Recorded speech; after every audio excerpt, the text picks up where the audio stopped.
2020년 7월 3일 6시 50분입니다.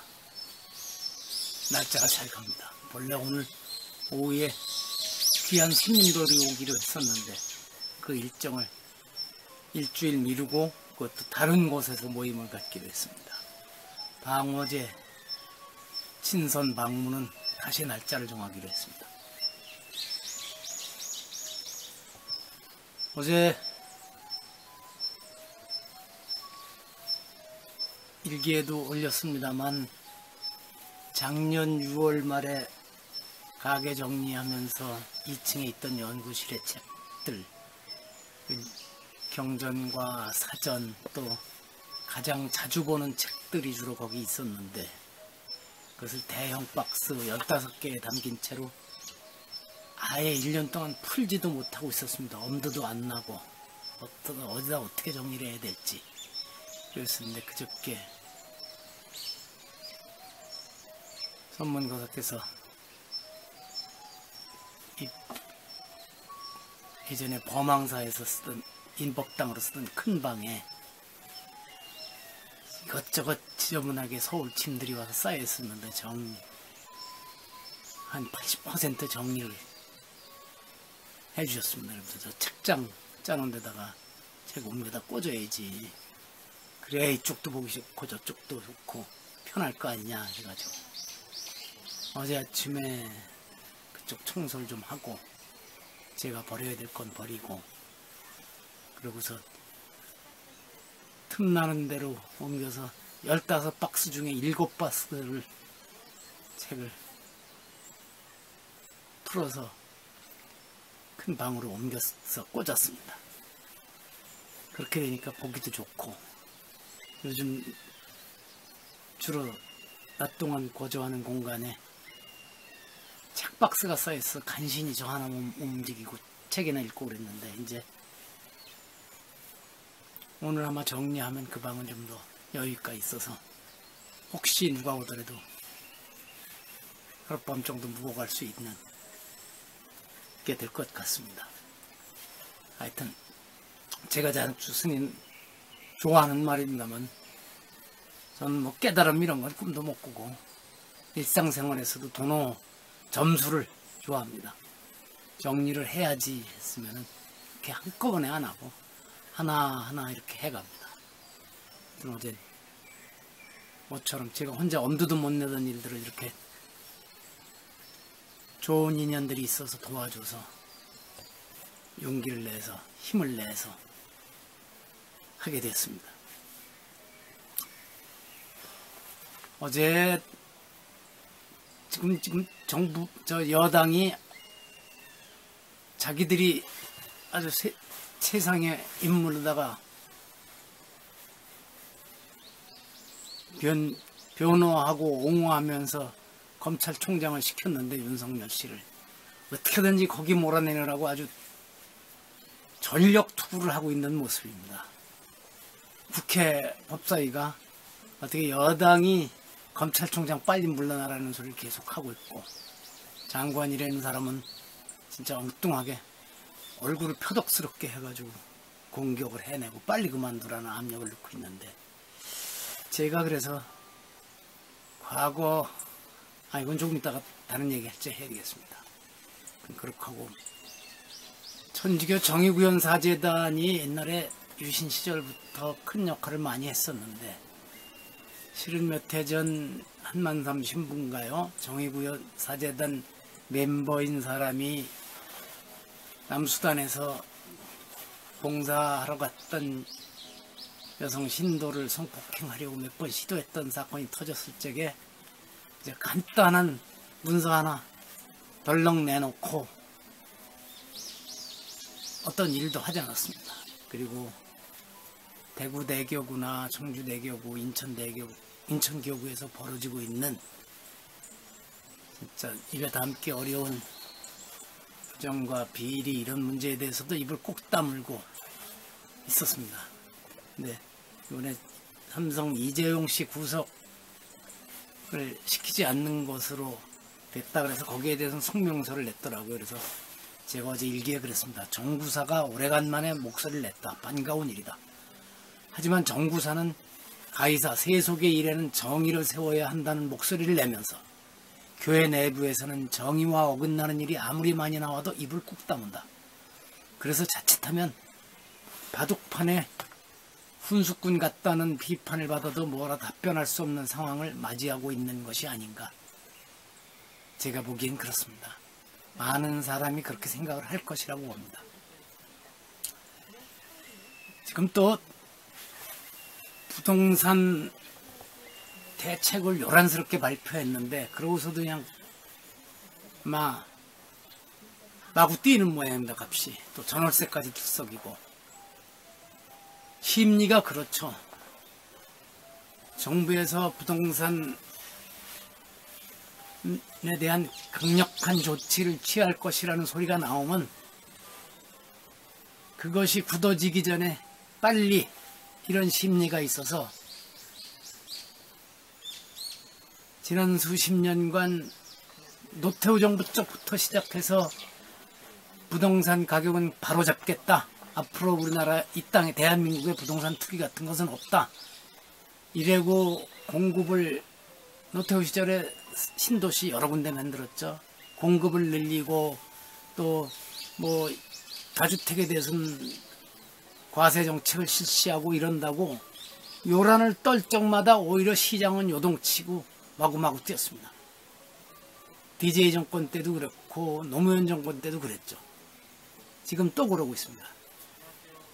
그래서 가까운 사람들끼리 만나면 그럽니다.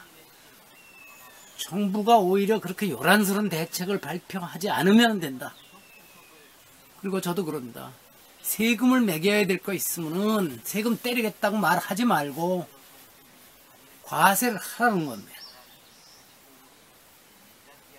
어제도 또 뭐 베랑간에 대통령이 공급 늘리고 세금 강화하라고. 실은 이런 얘기 신문에 안 나왔으면 좋겠어요. 실행에 들어갔으면 좋겠어요. 청와대에 있는 사람부터 정부 여당 인사들, 뭐 야당도 그렇겠지만 서울 강남권에 집 한 채씩 갖고 있고 또 다른 곳에 한 채 두 채씩 갖고 있는 사람들이 숱한데 지금도 웃고 있을 겁니다. 인구가 줄어들고 빈집이 늘어나는 추세면 결국은 부동산 가격은 잡히는 정도가 아니라 내려갈 수밖에 없습니다. 이번 정권뿐만 아니라 어느 정권이 되었든 부동산 가지고 요란 안 떨었으면 좋겠습니다. 요란 안 떨면 가격은 안정될 것이라고. 저는 경제학자는 아니고 정부의 그런 정책에 참여해보지도 않았지만 제 느낌이 그렇고 제 느낌이 맞을 것이라고 믿습니다. 자, 여기까지 말씀드리고요. 조금 전에 이 얘기를 하려다가 말았었는데, 자, 오늘 방호제 영상편지 84번째는 연승하여 괴멸하고 연패하여 조국을 살리다, 이런 제목입니다. 오늘부터 사흘 동안 톨스토이의 소설, 장편소설 전쟁과 평화에서 몇 구절을 인용해서 영상편지를 하기로 하였습니다. 1914년 연말부터 그 이듬해 몇 월까지인가 하여튼 이 두꺼운 전쟁과 평화 등장인물도 아주 많고 그러면서 기록해두고 싶은 대목들을 컴퓨터에다 다 옮겼습니다. 그리고 그 대목들은 영국 옥스퍼드 대학 출판부에서 나온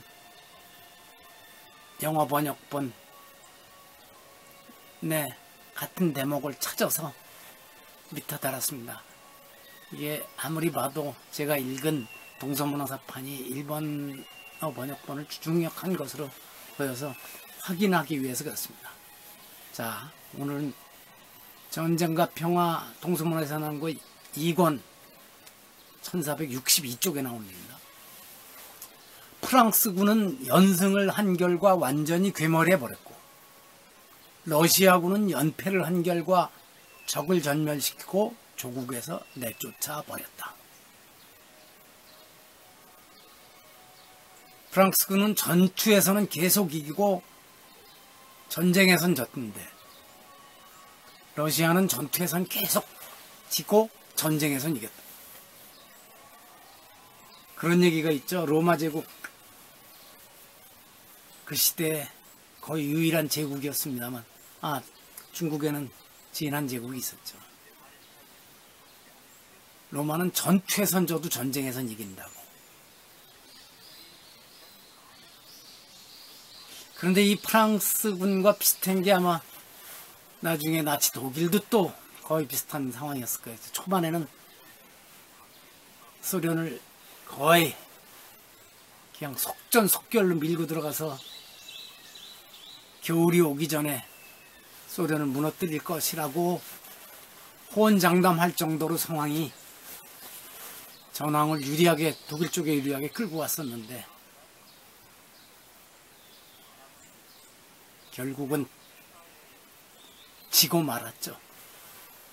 그래서 전투에 몇 번 이겼다 그래서 활짝 웃고 그러는 게 아닙니다. 아까 윤석열 씨 얘기를 하면서 그 얘기를 하려다가 뒤로 밀었는데, 이번 문재인 정권이 과거와 다르게, 과거에는 대개 어느 정권이고 중간평가 성격을 띠는 지방자치선거나 국회의원 선거에서 재보궐선거에서 패했는데, 이번 문재인 정권은 지방자치선거 또 재보궐은 물론이고 얼마 전에 있었던 국회의원 총선거에서 압승을 했죠. 그러니까 지금 전투에서 연전연승하고 있습니다. 그래서 여기에 고무되어서 상대를 아예 보지 않으려고 하는 건 상황이죠. 저렇게 무리하게 몰아붙이고 있습니다. 그런데 전투에서 이긴 것이, 전투에서 연전연승한 것이 큰 틀의 전쟁을 승리로 이끈다고 믿으면 안 됩니다.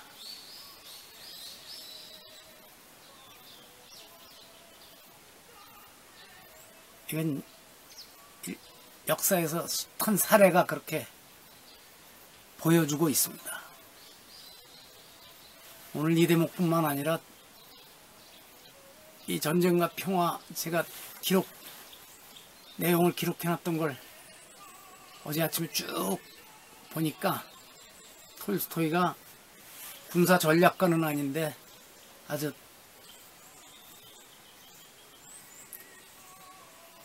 오히려 정확한 분석을 해놓고 있는 것 같다는 그런 느낌을 가졌습니다. 하여튼 오늘 여기까지 마칩니다. 그리고 거듭 아마 인생도 그럴 것입니다. 작은 일에서 성공을 계속 거두었다 그래서 인생 전체를 돌아봤을 때 그것이 성공이었을까 한번 곰곰 생각해 볼 필요가 있을 겁니다.